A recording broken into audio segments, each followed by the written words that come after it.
ደቂ ኣንስቲኦም ቆናጀን بحفشاون اتم هزبي اب ملكعم مسحابشا بزح ممسسال زلوم يم اوالدوم دما صبو قرصن حبر قربتن زلون بمخانن اتنويح قمتن تدمير وخا فشخ مسبلا قلب ما نمسب زسلبين بجوكوليت حبر قربتن زوب زبله لميش صغرنن قط زبله افنچانن دما بفولي لليا ቋንቋታት እንግሊዝኛን ፈረንስኛን ብዝግባ ዝመልኩ ግን ከኣ ባህሎም ከዕቅቡ ዝኽኣሉ ስልጡናት ህዝብዮም ሃገሮም ውን እንተኾነት ኣዝያ ተቕንእ ሃገርያ ጽሩያት ከተማታት ብልዑል ቅልጣፈ ዝዓቢ ዘለው ቁጠባ ብልሽውና ዝጽየፍ መንግስቲ ከተውፍረላን ንግዳዊ ንጥፈታት ከተካይደላን እትምችእ ሰላም ዝሰፈነ ሃገር ደቂ ኣንስትዮ ናብ ስልጣን ብምምጻእ ዝወዳደራ ዘይብላ ሃገርያ ዘይከም ቀደም ስራሕ ንኽትረክብ ዓሌት ይኹን ዜግነት ስለዘይ ተሓትት ትካላት እታ ሃገር ብናይ ወፃእ ዜጋታት ዝተመልኦም ኣፍሪቃዊት ሃገር ሩዋንዳ ሩዋንዳውያን ኣብ ታሪኽ ብሕማቕ ዝለዓል ስም ዘለዎም ኣህዛብ እዮም እቲ ታሪኽ ግን ሎሚ ተቐይሩ ግናኸ ከም ዝተቓተሉ እምበር ከም ዝተዓረቑስ ኣይነገሩናን እቶም ኣብ መቀታሎም ተመርኪሶም ሆቴል ሩዋንዳ እትብል ፊልም ዝሰርሑልና ደረስትን ዳይሬክተራትን ሆሊውድ ወላ ደኣ ከም ዝተዓረቑ ኣይንገሩና እምበር ሩዋንዳ ግን ሰላም ዝሰፈናን ልዕልና ሕጊ ዝኽበረላን ሃገር ካብ እትኸውን ብርክት ዝበሉ ዓመታት ተቆፂሮም ኣለዉ ነቶም ድሕሪ ሰዓት 8 ኣብ ተወሊዶም ዝዓበይሉ ገዛውቲ እኳ ክንቀሳቐሱ ዝሰግኡ ኣፍሪቃውያን ናይ ሩዋንዳ ሰላምን ውሕስነትን ጽውጽዋይ ዝመስሎም ሰራቂ ክሰርቀኒው ተጸናጺኖም ሞባይለይ ክምንጥሉ ንኽብሉ ከይደፍኡኒ ኣዕንዚዞም ገንዘበይን ወርቀይን ከይወስዱለይ ብምባል ዘይትሰግኣላ ጸጥታ ዝተሓለወ ሃገር ክትከውን ክኢላላ ሰላምታይ ረሳዕናን ክብራት ተኸታተልቲ መስትያት ዓለም ንሎም ድማ ምስ ወዲቓ ዝተሰአት ኣፍሪቃዊት ሃገር ሩዋንዳ ዘላል መደብ ሒዝና ቀሪብና ኣለና ንምክትታልኩም በኣኽብሮት ንዕድም ሰናይ ምክትታል ፖል ካጋሜ ዝበሃል ንሩዋንዳ ዘይፈልጣ ሩዋንዳዊ ነይሩ ኣብ ማዓስከር ምዕቆብ ስደተኛታት ዩጋንዳ ይዓብዩ ገና ወዲ 2 ዓመት ህፃን እንከሎ ድማዩ ካብታ ኣብታ ሃገር ዝነበረ ዓሌታዊ መጥቃዕትን ምህዳም ተሓዚሉ ናብ ጎረቤት ሃገር ዩጋንዳ ዝኸደ እቲ ኣብ ዝባና ዲኡ ተሓዚሉ ካብ ሩዋንዳ ዝወፀ ካጋመ ግን ናብ ሩዋንዳ ክምለስ ከሎ እቲ ሃገር 1 ሚልዮን ካብ ህዝባ ረጊፉ እቲ ሃገር ፈሪሳን ምድራዊት ሲኦል ኮይናንያ ጸኒሓቶ እቲ ቀጢን ግን ከኣ ካብ ሓፂን ዝተረር ካጋመ ነቲ ኣብ ዩጋንዳ ዝመልመሎ ወታደር ሒዙ ናብ ሩዋንዳ ምስ ኣተወ ንወዲቓ ዝነበረት ባንዴራ ሃገሩ ካብ መሬት ብምልዓል ኣብ ቦታኣ ብምስቃል ይጀሚሩ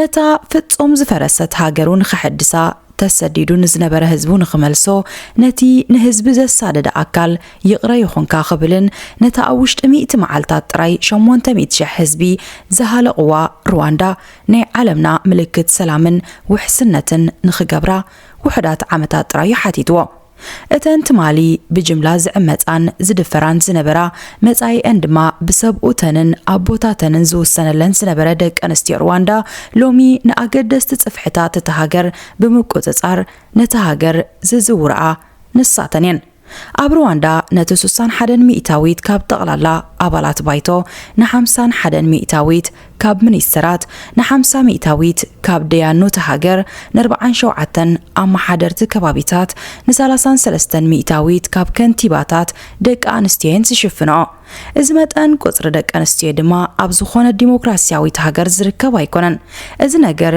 ኣብ ሃገር ሩዋንዳ ይኸውን ምህላው ድማ ነቶም ቀደም ግዜ ነቲ ሃገር ዝፈልጥዋ ኣዝዩ ኣገራሚው ምኽንያቱ ቅድሚ 30 ዓመታት ሓንቲ ሩዋንዳዊት ጓል ኣንስተይቲ በቲ ተመሪቓ ዝረኸበቶ ዲግሪ ክትሰርሕ ይኹን ሰሪሓ ዝረኸበቶ ገንዘብ እተቐመጠሉ ናይ ባንክ ሕሳብ ንምኽፋት ካብ ሰብኣያ ናይ ፍቓድ ወረቐት ከተርእያ እትሕተት ነይራ ኣብ መዳይ ቁጠባ ሩዋንዳ ናይ ኣፍሪቃ ሲንጋፖር ተባሂላ ትጽዋዕ ብዘይ ምኽንያቱን ኣይኮነን እቲ ሃገር ኣብ ዝሓለፈ 10ታት ዓመታት ብዘይ ምቁራጽ ልዑል ዕብየት ዘመዝገበት ዝተረጋግአ ቁጠባ ዘለዋ ሃገርያ ኣብ ሩዋንዳ ኣውፈርቲ ፍቓድ ንኽሕዙ መሬት ንኽገዝኡ ንግዲ ንኽጅምሩ ዝሕግዞም እምበር ገንዘብ ዝምንዝዖም ኢዱ ሰብሲቡ ዝጽበዮም ብልሹ በዓል ስልጣን የለን ኣብ ሩዋንዳ ፋብሪካን ተኸፈትካ መንእስያት እቲ ሃገር ብዛዕባ ኣብቲ ፋብሪካ ተቆፂርካ ምስራሕ እምበር ከም ኣብ ካልኦት ሃገራት ኣፍሪቃ ዝርአ ብዛዕባ ነታ ፋብሪካ ዘቃጽልሉ መንገዲ ሃሰዋ ይብሉን። ሩዋንዳ ቢዝነስ ንኽትሰርሓላ ምችእቲ ኣፍሪቃዊት ሃገር ጥራይ ዘይኮነት ወላውን ብደረጃ ዓለም ሓንቲ ካብተን ቢዝነስ ንኽትጅምረለን ምቹዓት ተባሂለን ዝግለጻ ሃገራት እያ። ንዕቤታ ድማ ኣብ ቴክኖሎጂ ተመርኪሳ ዓቕማ ብዘፍቅዶ መጠን መሰረታውያን ልምዓታውያን መሳለጥያታት ተማልእ። ሩዋንዳ ሃገረ ሓረስቶት እውን እያ። 70% ካብ ህዝባ ድማ ብሕርሻን ምስ ሕርሻ ብዝተኣሳሰር ንጥፈታት ንዩ ዝናበር። ካብቶም እተፍርዮም ፍረታት ድማ ሻህን ቡንን ኣብ ቅድሚት ይስርዑ። ኣብ ሩዋንዳ ዝፈርቡን ብዓለም ደረጃ ልዑል ተጠላብነት ዘለዎ ኣዝዩ ብሉጽ ደረጃ ክሕዝ ዝኸኣለ ቡን እዩ። መንገዲ ኣየር ሩዋንዳ ኣብ መጻኢ ንመንገዲ ኣየራት ኣፍሪቃ ክቆጻጸረዩ ዝበሃለሉ ሓደ ካብቶም ቀልጢፎም ዝዓብዩ ዘለዉ መንገዲ ኣየራት ዓለምና ሓደ እዩ።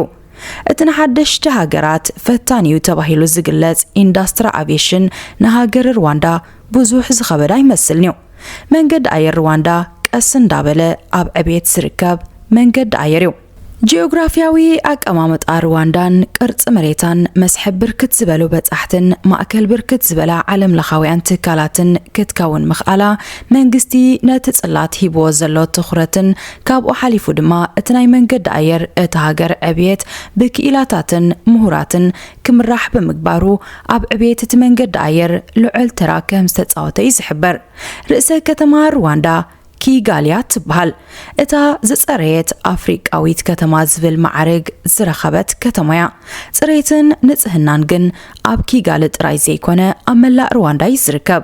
ኩሉ ግዜ ኣብ መወዳእታ ወርሒ ኣብ መዓልቲ ቀዳም ድማ ካብ ሰዓት 8 ክሳብ ሰዓት 11 ንግሆ ኣብ ክሊ ዕድመ ካብ 18 ክሳብ 65 ዝርከቡ ዜጋታት እታ ሃገር ናብ ጎደናታት ብምውጻእ ነቲ ሃገር የጽሪዋ። ኦሙጋንዳ ድማ ይበሃል። ኦሙጋንዳ ግዴታ ኣይኮነን። እቲ ዘገርም ግን ንፕሬዝደንት እቲ ሃገር ሓዊስካ ፍሉጣት ሰባትን ኣብ ሩዋንዳ ዝነብሩ ዜጋታት ወፃኢ ሃገራትን ወርሒ መጸ ብፍቕሪ ዝሳተፍዎ ሓባራዊ ስራሕ እዩ። ኦሙጋንዳ ካብ ጎደናታት ምጽራይ ዝሓልፍ ዕላማ እውን እዩ ዘለዎ።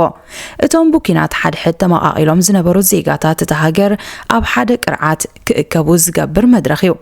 ኣግራብ ምትካል፣ ኣብያተ ትምህርትን ክሊኒካትን ምትዕርራይ፣ ዝፈረሰ ትሕቲ ቅርጽ ምጽጋንን ድማ ገለ ካብቶም ኣብዛ መዓልቲ ዝካየዱ ንጥፈታት እዮም። ኦሙጋንዳ ብሰንኩ ኺናት ሓድሕድ ተቋሪጹ ዝነበረ ወላዳ ይኹን እምበር ብ1974 ዓመተ ምህረት ዝጀመረ ልምዲ ግን እዩ። ኩሎም ዝሓለፉ መንግስታት ኩሉ ዝገበርዎ ዘበለ ኣዕናዊ ኢሎም ዘይሓስቡ ሩዋንዳውያን ሓደ ካብቲ ብዝሓለፉ እከያት መንግስታት ዝተጀመረ ግን ከኣ ከም ጽቡቕ ባህሊ ዝረአዩ ኦሙጋንዳ ሩዋንዳ ዓመታዊ 1.4 ሚልዮን በጻሕቲ ዘለዋ ሃገር እያ። ጽላት ቱሪዝም እቲ ሃገር ንኽዓቢ እትገብሮ መወዕወዓት ድማ ኣብ መላእ ዓለም ክትፍለጥ ገይርዋሎ። ምስ እንግሊዛዊት ክለብ ኣርሰናል፣ ምስ ፈረንሳዊት ክለብ ፓሪስ ሴንት ጀርመን፣ ጀርመናዊት ክለብ ባየር ሙኒኽ ዝኣመሰላ ዓበይቲ ክለባት ዓለምና ብዝገበረቶ ስምምዕ መሰረት ድማ ብመንገዲ ማልያታቶምን ናይ ልምምድ ዕጥቅታቶምን ህዝቢ ዓለም ንሩዋንዳ ንኽበጽሑ የወዓውዕላ። ውርያት ስፖርተኛታት ናብቲ ሃገር ከም ዝመጹ ብምግባር ከኣ ንጽላት ቱሪዝም እቲ ሃገር ተበራትዖ። ከተማ ኪጋሊ ኣብ ዓመት ልዕሊ 200 ዓለም ለኻውያን ኮንፈረንሳት እተእንግድ ማእከል ኮንፈረንስ ቱሪዝም ኣፍሪቃ።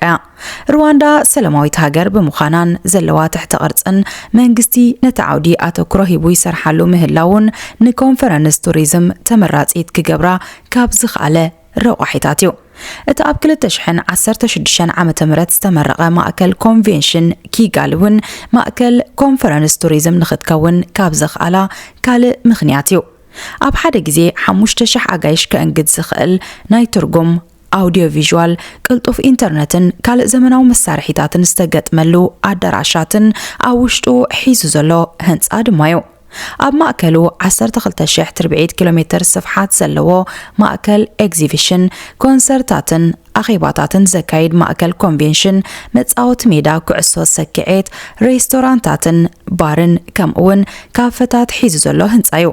እቲ ውሩይ ሆቴል ዝሃገር ራዲሳውን ኣብዚ ቀጽሪ ዝርከብ። እዚ ብምዃኑ ድማ ንበጻሕቲ ቅልጡፍን ምቹእን ኣገልግሎት ንኽህብ ኣኽኢልዎ ኣሎ። ኣብ መብዛሕትአን ሃገራት ኣፍሪቃ ኣብታ ሃገር ንዝመደበሩ ትካል እንተዘይቆፂሮም ሓገዝ ዝገብርን ኮንፈረንሳት ዘካይድን መንግስታዊ ኣካል ክረኽቡ ኣዝዮም እዮም ዝሽገሩ። ሩዋንዳ ግን ዓበይት ኮንፈረንሳት ኣብ ዝካየደሉ ግዜ ወፃኢታትን ሓገዝን ናይቲ ኮንፈረንስ ዘካይድ ቤት ጽሕፈት ኮንፈረንስ ሩዋንዳ ዝተሰመየ መንግስታዊ ትካል ዘለዋ ሃገር እያ። ኣብታ ሃገር ዝርከባ ዓበይቲ ትካላት ወሃብቲ ኣገልግሎትን ሆቴላትን እውን ካልኦት ሃብቲ ሃገር እየን። 1.5 ሚልዮን ነበርቲ ዘለዋ ርእሰ ከተማ ሩዋንዳ ዝኾነት ከተማ ኪጋሊ ጻዕቂ ህዝቢ ኣብ ዘለዎም ቦታታት ኣብ መጓዓዝያታት ህዝቢ ኣብ ናይ ፓርኪንግ ቦታታት ኣብ ካብ ምንቅስቓስ መኪና ነፃ ዝኾኑ ቦታታትን ማዕርፎ ነፈርትን ዋይፋይ ነፃ እዩ።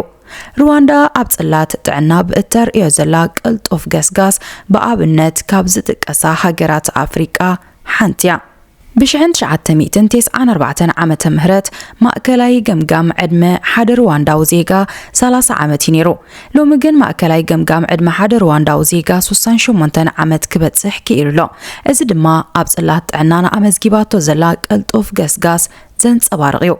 መንግስት ሩዋንዳ 900 ሩዋንዳውያን ንዓመት $2 ጥራይ እንዳኸፈሉ ተጠቀምቲ ኣገልግሎት ጥዕና ከም ዝኾኑ ዝገብር መስርሕ እውን ኣለዎም። ኣብ ሩዋንዳ ኮስተር ዝዓይነተን መካይን ብብዝሕን ተሪኢኻ በጻሕትን ሰራሕተኛታት መንግስትን ዝመላለሱለን ናይ መጓዓዝያ ኣገልግሎት ከይመስላኻ። ኣብ ዝኾነ ክፋል እቲ ሃገር እትረኽበን ባሳት ናይ ህዝቢ ወሃብቲ ኣገልግሎት መጓዓዝያን ከተማ ኪጋሊ ስሩዕን ጽፉፍን ኣገልግሎት መጓዓዝያ ህዝቢ ዘለዋ ሃገር እያ። ንሮያል ኤክስፕረስ ሓዊስካ ኣገልግሎት ዝህቡ 3 ትካላት ወሃብቲ መጓዓዝያ ድማ ኣለዋ።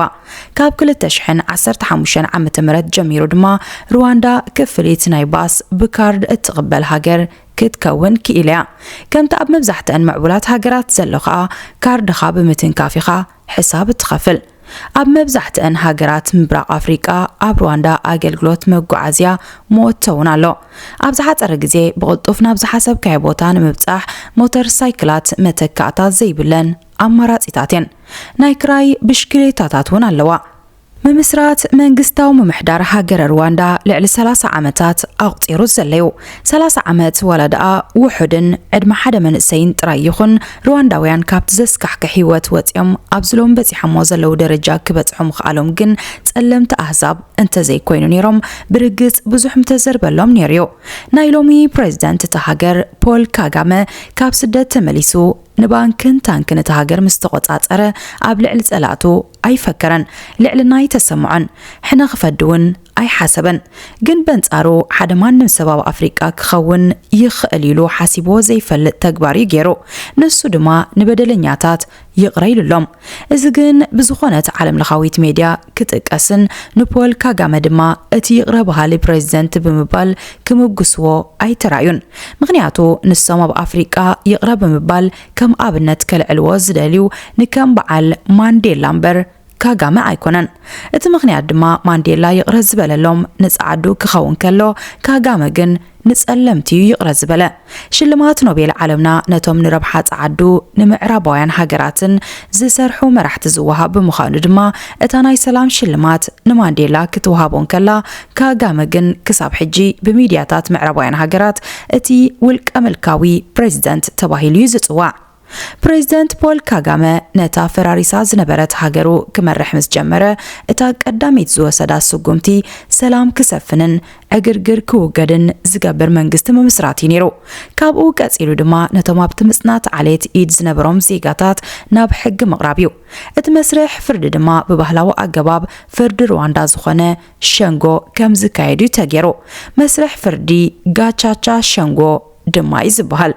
እቶም ሚልዮናት ሩዋንዳውያን ብቕጽበት ክረግፉ ኢዶም ኣጣሚሮም ካብ ምርኣይ ሓሊፎም ወላ ሓንቲ ክገብሩ ዘይተረኣዩ ውድብ ሕቡራት ሃገራትን ምዕራባውያን ሃገራትን ድማ መስርሕ ፍርዲ በደለኛታት ብባህላዊ ኣገባብ ፍርዲ ሩዋንዳ እዩ ክካየድ ምስ ተባህለ ብዙሕ ቅሬታታት ከስምዑ ጀመሩ። ንሓድሕድኩም ተቓቲልኩም ክንስኹም ከመይ ጌርኩም ኢኹም ባዕልና ክንፈራረዲና ትብሉ። ብዘይ ብእውን ከምዚኦም ዝኣመሰሉ ዓበይቲ ጉዳያት ንምፍታሕ ዘኽእል ናይ ሕጊ ኣፍልጦ የብልኩምን። ዘይሸራውያን ኣካላት ብምዃና ነቲ መስርሕ ሕጊ ክንፍጽሞ ነቲ መድረኽ ግደፉልና በልዎም። ካጋመን መሪሕነቱን ግን እዝንክህቦም ኣይመረጹን እትባህላው መስርሕ ፍርዲ ክዛዘምን ከሎ ድማ መንግስቲ ተሃገር ኣስታት 1.9 ሚልዮን ክስታት ከም ዝተቐበለ ሓቢሩ ነይሩ ጎን ናይዚ ድማ እትሳልሳይ መንግስቲ ተሃገር ዝወሰደ ስጉምቲ ኣብ ስራሕ ነበረ ነቶም ኣብቲ ገበን ዘይተሳተፉ ዜጋታት ነቶም ምሕረት ዝተገበረሎም በደለኛታትን መስርሕ ፍርዶም ዝዛዘሙ ገበነኛታትን ኣብ መጻእቲ ሃገር ጽቡቕ ኣርኣያ ክኾኑ ዝገብር ውዳበ መስረቱ ነቲ መስርሕ ዘካይድ ሃገራዊ ውዳበ ዕርቅን ሓድነትን ድማ ተመስረተ እዚ ካብ ሸንጎ ጋቻቻ ዝፍለጥ ኮይኑ ዕላምኡ ድማ ፍርዲ ኣብ መሃብ ዘይኮነ ኣብቲ ሃገር ሰላም ንኽሰፍን ዕርቅ ንኽካየድን ሓድነት ንኽድልድልን ድማ ይዝሰርሕ እዚ ኩሉ ተዛዚሙ ብዝተገብረ መጽናዕቲ መሰረት 92 ሚእታዊት ሩዋንዳውያን በቲ መስርሕ ፍርዲ ሕጉሳት ምዃኖምን ብዛዕባ እቲ ዝሓለፈ ነገር ዝሓዝዎ ቂምታ ከም ዘይብሎምን ውሽጦም ከም ዝጸረየሎምን ድማዮም መስኪሮም ደጋፊ እንግሊዛዊት ክለብ ኣርሰናል ዝኾነ ወዲ 68 ዓመት ፕሬዚደንት ሩዋንዳ ፖል ካጋሜ ኣቦ 4 ቆልዑ በዓልቲ ቤቱ ድማ ቀዳመይቲ እመቤት ጃኒት ካጋሜ ትበሃል ኣብ ስደት ኣብ ሃገረ ኬንያ ድማ ዓብያ ፖል ካጋሜ ምስ ናይ ሎሚ በዓልቲ ቤቱን ኣደደቆን ጃኒት ወዲ 31 ዓመት ኣብ ዝነበረሉ ግዜዩ ተላልዩ እንሆ ድማ ሎሚ 37 ዓመታት ኣብ ሓዳር ብምጽናዕ 4 ውሉዳት ኣፍርዮም ደቆምን ክርእዩ በቂዖም ኣለዉ አንጂ ካጋሜ ንፕሬዚደንት ካጋሜ ካልአይትን እንኮን ጓልዮ ትምህርታ ኣብ ዩኒቨርሲቲ ኮሎምቢያ ዝዛዘመት አንጂ ኣብ 2019 ዓመተ ምህረት ምስ ሓደ ሩዋንዳዊ ክኢላ አርክቲክ ሓዳር መስሪታን ንካጋሜ ደቆ ክርኢ ኣብቂዓቶያ ኢቫን ካጋሜ ንስድራ ቤት ካጋሜ በኽሪ ውልዶም እዩ ኣብ ውሽጢ ሃገር ኣብ ዝርከባ ዝተፈላለያ ትካላት ዝሰርሕ ዝነበረ ኮይኑ ብዛዕባኡ ብዙሕና ሚድያ ዝወፃ ሓበሬታ ዘየለ ብምዃኑ ግን ብዙሕ ዝፍለጥ ውልቃዊ ህይወት የብሉን ሳልሳይ ውላዶም ያን ካጋሜ ኸኣ ወተሃደር እዩ ሕሳስ ልደት ስድራ ቤት ካጋሜ ኮይኑ ኣሰር ኣቦኡ ብምሓዝ ንኣቦኡ ክትከኦ ከም ዝኽእል ድማ ይዝንገር ወተሃደራዊ ትምህርቱ ኣብ ሃገር እንግሊዝ ድሕሪ ምክትታሉ ኣብ ሰራዊት ምክልኻል ሩዋንዳ ከም ተራ ወተሃደር ኮይኑ ዘገልግል ዘሎ መንእሰይ ድማ እዩ ብዛዕባቲ ራብዓይ ውላዶም ብርያን ካጋሜ ግን ዛጊት ዝፍለጥ ሓበሬታ የለን ሎሚ ፖል ካጋሜን ሃገሩ ሩዋንዳን በአፍሪቃውያንን ሃገራት አፍሪቃን ዝተኸበሩዮም ምዕራባውያን ወገናትን ማዕከናት ዜናታተንን ግን ንካጋሜ እቲ ውልቀ ምልካዊ ፕሬዚደንት ብምባልዮም ዝጽውዕዎ ሓደ ካብቲ ውልቀ ምልካዊ ክብልዎ ዝገብሮም ረቑሒታት ድማ ንነዊሕ እዋን ኣብ ስልጣን ዘሎ መራሒ ብምዃን እዩ ኣብቲ ቅድሚ ሓደ ዓመት ዝተገብረ ምርጫ ብልዑል ድምፂ ብምዕዋት ድማ ንሃገረ ሩዋንዳ ንዝቕጽላ ዓመታት ብተኣማንነት ክመርሕ ቃለ ማሕላ ፈጺሙ ህዝቡን ተፈትዮሞን መሪጾሞን ደኣ እንታይ ግበር ይብልዎ ኣለዉ ደበልኩም ካልእ ምዕራባውያን ሃገራት ንካጋሜ ክወቕስኦ ዝገብረን ናይ ምዝራብ መሰል ኣይተኸብርን ኢኻ ብምባል እዩ እዞን ሎሚ ኣብ ውሽጣዊ ጉዳይ ሃገረ ሩዋንዳ ብምእታው ናይ ምዝራብ መሰል ይከበር ዝብላ ዘለዋ ሃገራት ግን ትማሊ ብሰንኪ ዘይተገደበ ዘረባ ሩዋንዳውያን ናብ ነንሓድሕዶም ሴፍ ክማዘዙ ተጸጊዐን ካብ ምርኣይ ሓሊፈን ክሕግዝኦም ዝገበርኦ ዝኾነ ይኹን ፈተነ ይነበረን ኣብ 2014 ዓመተ ምህረት እውን ውድብ ሕቡራት ሃገራት ልክዕዩ ክገብሮ ዝኽእል ዝነበርኩ ኣይገበርኩን ሚልዮናት ሩዋንዳውያን ክሃልቁ ብስቕታየ ተዓዚበዮ ስለዚ ይቕሬታ ይገበረለይ ብምባል ንሩዋንዳውያን ብወግዒ ይቕሬታ ሓቲቱ ነይሩ ነቲ ሩዋንዳ ኣብ ታሪኻን ታሪኽ ዓለምን ዘስካሕክሕ ግፍዒ ክትርኢ ምኽንያት ዝኾነ ነፃናይ ምዝራብ መሰል ስለምንታይ ዘይፈቐደት ብምባል ነቲ ናይ ካጋሜ መንግስቲ ዓፋኒ መንግስቲዩ ይብልዎ ምምሕዳር ካጋሜ ዘይተገደበ ናይ ምዝራብ መሰል ኣይፍቅድኒው ኣብ ሚድያታት ተሃገር ልዑል ምቁጽጻር እውን ዝገብር ፖለቲከኛታት ጋዜጠኛታትን አክቲቪስታትን መሰል ሓሳብካ ምግላጽ ተጠቂሞም ኣብ ሓድነትን ሰላምን ህዝቢ ጸገም ክፈጠር ዝኽእል ሓድነት ህዝቢ ክብር ዝኽእል ዘረባታት ክዛረቡ ኣይፍቀደሎምን እዩ ወላ ደኣ እቲ ኣብ ሃገረ ሩዋንዳ ዝተራእየ ምጽናት ዓሌት ብዙሕ ምኽንያታት እንተነበሮ ቀንዲ ምኽንያት ከም ዝነበረ ዝንገረሉ ግን እቲ ብዘይ ቁጽጽር ብመንገዲ ሬድዮታት ዝመሓላለፍ ዝነበረ ናይ ጽልኢ ጎስጓሳት እዩ ሎሚ ኣብ ሩዋንዳ ንሓደ ሰብ ብዓሌቱ ክትገልጾ ምፍታን ብሕጊ ዘቕጽዕ ገበን እዩ ዓሌት መሰረት ዝገበረ ክትዓት ምክያድ እውን ኣይፍቀድኒው ንሳቶም ካብ ሕጅንኔው ንንፋዕ ንሕመቕ ንጥመን ስገብ ሩዋንዳውያን ኢናዮም ዝብሉ ነዚ ክብሉ ዝኽኣሉ ድማ ኣብ ወረቐት ዝተጻሕፈ ኣይዲዮሎጂ ኣንቢቦም ዘይኮኑ ኣብ ውሕዳት መዓልታት ጥራይ 1 ሚልዮን ዜጋታት ከፊሎም ብምዃኑ ተጋጊኹም ንዝብሎም እዝኒ የብሎምን እምበኣርከስ ክቡራት ተዓዘብትና ንሎሚ ዘዳለናዮ ንሃገረ ሩዋንዳ ዝድህስስ መደብ እዚ ዝተኸታተልኩሞ ነይሩ ኣብ ቀጻሊ ብዝተፈለየ መደብ ክሳብ እንመጻኩም ሼር ላይክ ሳብስክራይብ ብምባል ደግፉና እንዳበልና ንፍለየኩም ሰላም ቅነ